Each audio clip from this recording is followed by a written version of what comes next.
Okay, Ramblers, let's get rambling. Hi, everybody. Hi, Dr. Nick.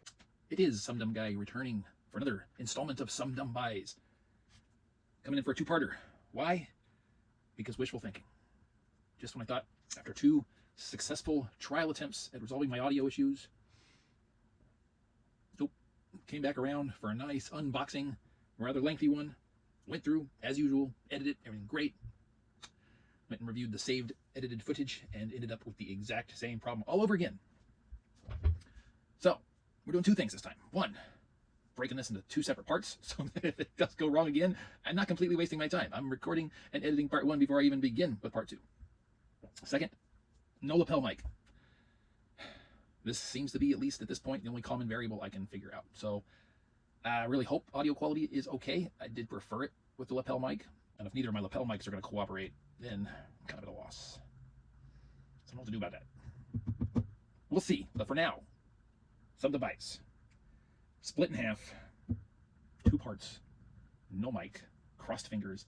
Let's commence. Amazon this round. Got a couple packages over the course of about a week and a half or 2 weeks or so. They had a 4K sale, buy three for $33. I said, okay, yes please. And I almost doubled this one up because I had this first one in my Groove shopping cart. So I make sure I yanked it out before I bought it a second time. This is a sequel, and I missed it in the theater, and I was nervous then, and I'm nervous now, particularly after I saw the trailers, because it's a movie that, you know, as all movies don't need a sequel, this one did not, and airplane overhead, I don't know if you can hear that. You get a really great film coming, really great time, fun time, and you're like, can they follow this up with a sequel? I don't know. But they did, and will lightning strike twice. I be concerned. What we have here is Nobody 2. Well, props that I can give this bad boy right out the gate is that the powers that be decided to just go with a number 2. We didn't need a subtitled sequel name. Just Nobody 2, not Nobody 2, Nobody Takes a Vacation, or Nobody Goes on Vacation, which I guess kind of be clever, but, you know, whatever. Next up is not a blind buy. Second in a row of three. Oh, cool. They all have slipcovers. A movie that I did not see when new because, one, it suffered a little my title bias. If those of you familiar with it, that I just have this weird thing in the back of my head that I can reject movies and TV shows based on the name if it just sounds hokey to me. I'm getting over it a little bit, or pushing through it a little bit, but it was one strong. And the second, I don't like the lead actress at all. Hot take for many people. This is a Ron Howard film based on a true story. Also kind of a red flag for me because I don't like biopics overall. Starring Russell Crowe and Paul Giamatti. So we have Russell Crowe, we have Paul Giamatti, we have Renee Zellweger, who's the one I am not and never been a fan of, but overall a good movie. I like the style slipcover, the reflective, non-reflective mix-up. We have Cinderella Man, not the Cinderella Man, as I have almost called it a couple times. Next movie, I guess possibly a partial blind buy. I think I saw a portion of it, this at the very least, I think it was in high school, maybe in class or something. Not sure, which why we wouldn't have finished it, I don't know, but I don't have a strong recollection of the plot beyond recalling that it was pretty good, even as teenage me thought.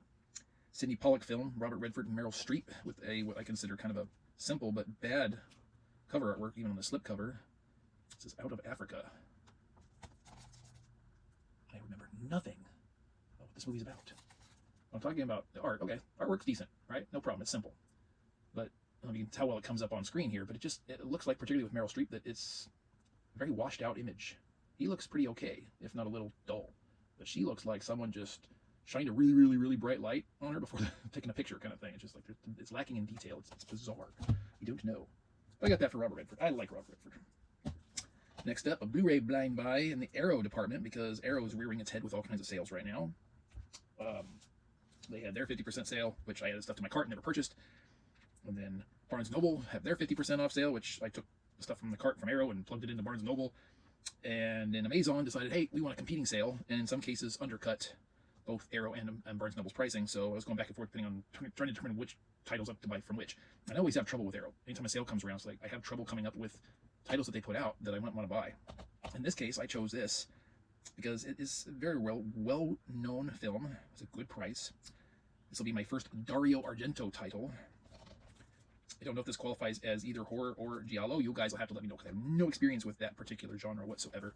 But this one is, I gotta stop shaking that table, my desk. This is The Bird with the Crystal Plumage. Another very bizarre title for me that probably would have set me off pretty bad back in the day.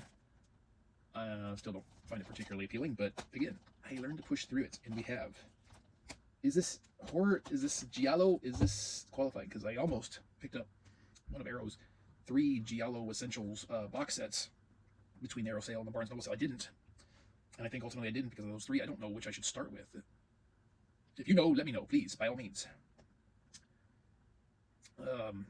In my ultimate unboxing of 2025, I presented a couple of titles to delve into a particular subject matter that I had no experience with, and I decided to do something a little bit differently, I think, prior to me doing that, or maybe in conjunction with, because this is something I have none, again, just like with that stuff, no knowledge of whatsoever beyond a few clips. But I found this on a sale, and this is the South Park seasons 1 through 5 on Blu-ray in a nice tight handy box set, which I like. This one briefly was hard to find in an American release.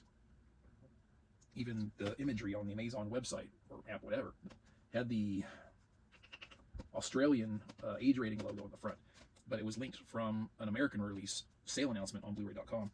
It does have the where is it? There we go. The Canadian age rating on there. Beyond clips, I've never seen a single episode of South Park. Didn't realize it dates all the way back to 1987. I know they've got a lot of seasons. Bless them for that. But I bought a couple of their little special movies or whatever, and I thought I'd start there. But just because this box set, which is what I was looking for, because they had collections, was hard to find.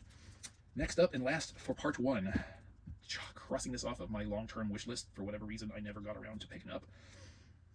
A show I watched a few times when it was airing new from 1985 to 1991.